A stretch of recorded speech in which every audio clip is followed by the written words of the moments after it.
How to change language in Pocket Broker application. Hi everyone, welcome back to Wake&Tech. If you're stuck with the wrong language on your Pocket Broker app and you want to change it to your preferred language, then it's super simple. First thing to do is to launch open your Pocket Broker app on your device, and once you are logged into your account, go to the upper left corner and tap on your profile icon.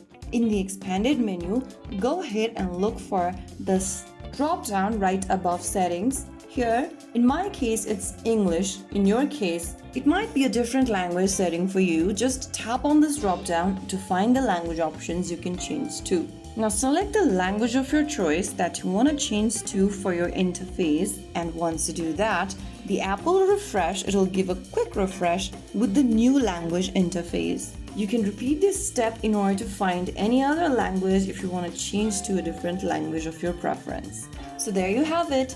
If you found the video helpful, don't forget to like, share and subscribe to our channel. I will be back again in the next video. Thank you for watching.